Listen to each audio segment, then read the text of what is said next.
আসসালামু আলাইকুম রহমতুল্লাহ। জাহেদ একাডেমিতে সকলকে স্বাগত। আজকে আমি বরিশাল বোর্ড 2026-এর আরেকটা সৃজনশীল নিয়ে চলে আসছি। চলো শুরু করি। দেখো প্রথম প্রশ্নটা কি বলছে একটু দেখি আমরা। গণকের কর্ণের দৈর্ঘ্য 6√3 সেন্টিমিটার হলে এর আয়তন নির্ণয় করো। কি নির্ণয় করব?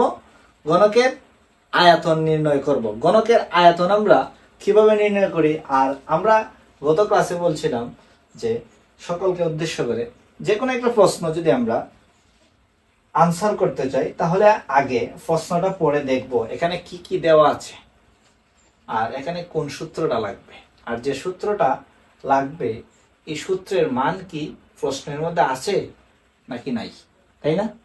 এখানে কর্ণের দৈর্ঘ্য 6√3, এর আয়তনের সূত্র সবাই জানে, কিউব। এ কিউব যদি হয়, এখানে কি তুমি এর মান জানো? এর মান কি তোমাকে কোথাও দিছে প্রশ্নে? না। এখন কি করব? কর্ণের দৈর্ঘ্য সূত্র কি? কর্ণের দৈর্ঘ্য 3a। কর্ণের দৈর্ঘ্য √3a।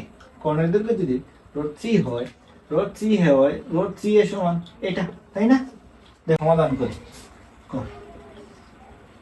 আমরা কি লিখতে পারি? দেওয়া আছে কর্ণের দৈর্ঘ্য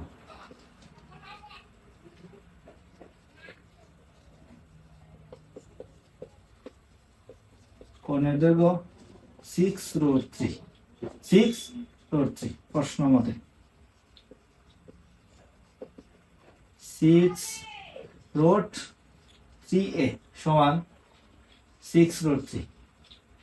এর মান যদি তুমি বের করতেছ 6√3/√3 কাটলে এর সমান 6। এর সমান 6 যদি হয়, আমরা জানি, কারা জানে? আমরা জানি আয়তন নির্ণয়ের সূত্র কি? আয়তন নির্ণয়ের সূত্র a কিউব। a কিউব মানে কি? 6a cube 216। আমরা কি লিখব? গণকের আয়তন 216। গণকের আয়তন 216 ঘন সেন্টিমিটার, কিউব বলা যায়। ঠিক আছে, ঘন সেন্টিমিটার।